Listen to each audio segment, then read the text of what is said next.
जय श्री राम दोस्तों, स्वागत है आप सभी का हमारे YouTube चैनल भक्ति स्टेटस फॉर गॉड पर। आज हम आपके लिए लेकर आए हैं जैसी करनी वैसी बननी भाग 3, जिसका शीर्षक है आखिर क्यों जाना पड़ा भगवान श्री राम जी को वनवास।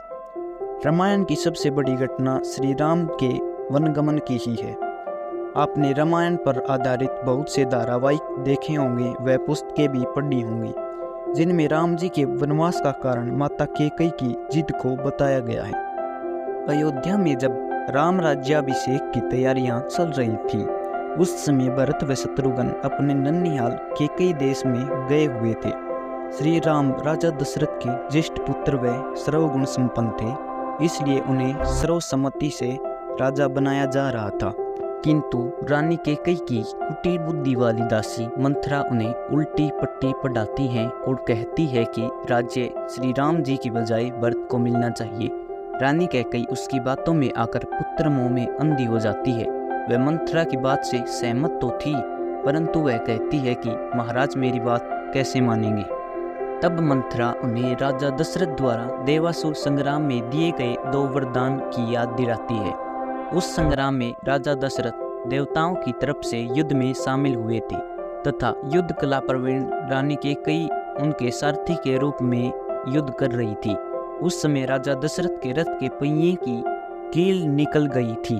जहां कैकेयी ने अपनी उंगली को कील की जगह लगाए रखा, इस तरह दशरथ और देवता युद्ध में विजयी हुए तथा प्रसन्न होकर उन्होंने रानी कैकेयी को 2 वचन मांगने को कहा, किंतु कैकेयी ने कहा था कि वह अपनी इच्छा से फिर कभी मांग लेगी। इस प्रकार दासी मंथरा के बहकावे में आकर तथा 2 वचनों का प्रयोग करके रानी कैकेयी अपने पुत्र भरत के लिए राजगद्दी तथा श्री राम के लिए 14 वर्ष का वनवास मांग लेती है। लेकिन दोस्तों, यह बात पूर्णतः सच नहीं है। आज हम इसके अलावा अन्य 3 कारणों के बारे में आपको बताएंगे, जिसके कारण भगवान विष्णु के अवतार होते हुए भी श्री राम को 14 वर्ष का वनवास काटना पड़ा और माता सीता के वियोग में वन वन भटकना पड़ा। यदि आप हमारे चैनल पर नए हैं तो चैनल को सब्सक्राइब करें, वीडियो लाइक करें और दोस्तों को शेयर करना ना भूलें। दोस्तों, भगवान श्री राम के जन्म का उद्देश्य ही रावण का अंत था। यदि उनका राज्याभिषेक हो जाता तो न ही उन्हें वन में जाना पड़ता, न ही रावण देवी सीता का हरण करता और न ही रावण का अंत होता। जब यह बात देवताओं को ज्ञात होती है तो वे बड़ी चिंता में पड़ जाते हैं, क्योंकि महाबली रावण ने सभी देवताओं को बंदी बनाया हुआ था और सभी देवता उनसे मुक्ति चाहते थे।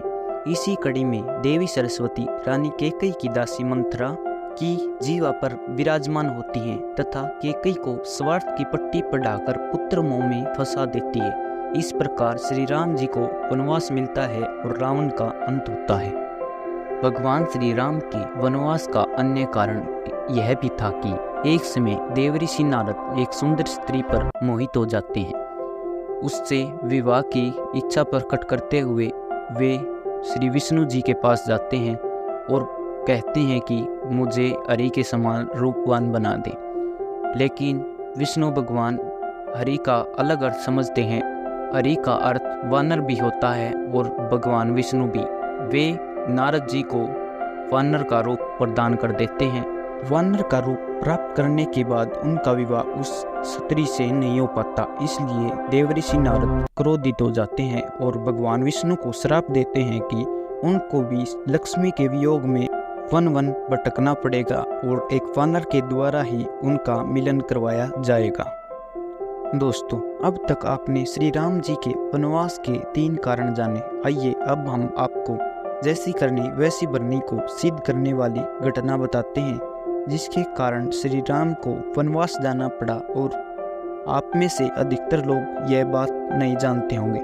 दोस्तों, यह घटना उस समय की है जब ब्रह्मा जी के मानस पुत्र तथा सप्तऋषियों में से एक महर्षि भृगु अपनी पत्नी के हरण के बाद भगवान विष्णु के पास जाते हैं और पत्नी वियोग में व्यथित हो जाते हैं। तब भगवान विष्णु भृगु जी से कहते हैं कि एक स्त्री के वियोग में दुखी होना एक साधु को शोभा नहीं देता। इस पर महर्षि भृगु को क्रोध आ जाता है और विष्णु जी को श्राप देते हैं कि आप भी मनुष्य रूप में अवतरित होंगे और आपको अपनी पत्नी के वियोग में दर दर भटकना पड़ेगा। दोस्तों, इस कारण श्री राम जी को वनवास हुआ और उन्हें सीता जी के वियोग में भटकना पड़ा।